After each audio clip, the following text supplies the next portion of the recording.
Kansas Senator Roger Marshall. Senator, welcome. Thanks for coming on. Obviously, this is incredibly personal to you as you represent the state of Kansas, and we know that that's where the flight was coming in from. So I'm sure you had constituents on board. Could you talk to us about what runs through your mind today and maybe the questions you still have? Yeah, it's more than constituents. These are friends and family members. I grew up 30 minutes from Wichita. There's only one direct flight out of Wichita to DCA. This is a flight that I'm on commonly once a week.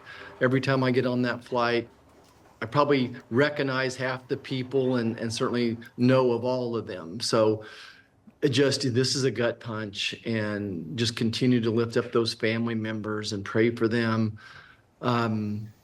Spoke with Mayor Lily Wu this morning there at Wichita. She's doing everything she can. I spoke with Congressman Ron Estes. That's his home. Just doing everything they can to support that community. I think for your breaking news this morning, I just want to thank Secretary Sean Duffy, Secretary Pete Hegseth as well. I spoke with Sean this morning, a longtime friend. I said, look, the biggest concern that all of us have are these helicopters in this airspace. This is the busiest runway in all of America, and there's military helicopters in this area. And there was still some confusion around coming tonight. Would they be allowed back in there? And I begged them, please just stop this until we get it all sorted out. And it's going to be a while. There's no reason the military can't fly their missions in other places. There's plenty of Atlantic Ocean one direction. They can go towards Virginia. They don't need to be here. So I appreciate the quick response from the Trump administration. Absolutely. It is unfortunate, to say the least, that it took 67 lives to get that done, because I know the warning was out there way before about Reagan National and how busy Reagan National got over the years and continued to get, yet the helicopter flying still happened. We even know, again, a day prior, something very similar happened, but that was able to be averted.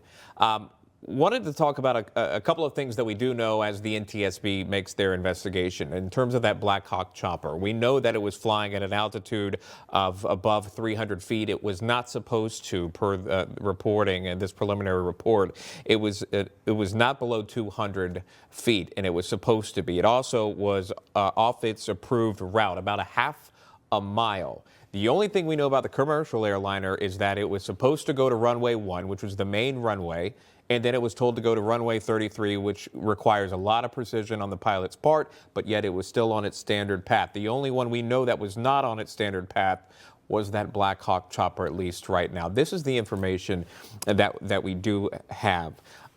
Your thoughts on that, aside from that, the air traffic controller staffing, where does your mind go? Yeah, first I want to thank President Trump for just being radically transparent. I think with past administrations, you wouldn't have known those facts. You and I'd be speculating on that particular fact. But I'm not ready to make conclusions. I'm not ready to assign fault. But there is a ceiling not just for that helicopter. It's my understanding every helicopter in this airspace has a ceiling of 200 feet.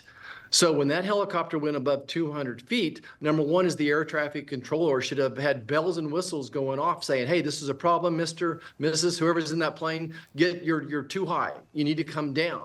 And again, there was not a person assigned to just helicopters that night. Typically, air traffic control has two people, one controlling commercial flights, one controlling the helicopter.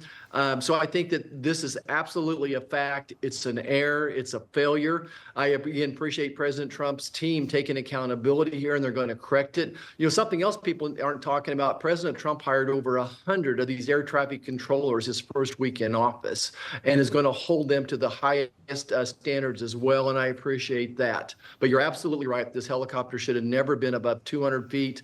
We can talk about the night goggles and make some excuses, but there's no excuse that's going to bring back my 67 people who perished on that flight. True. So true. And again, the fact that now helicopters are not going to be able to fly in the area, you would hope, is a way to prevent something like this tragedy from ever happening again. Information. Truth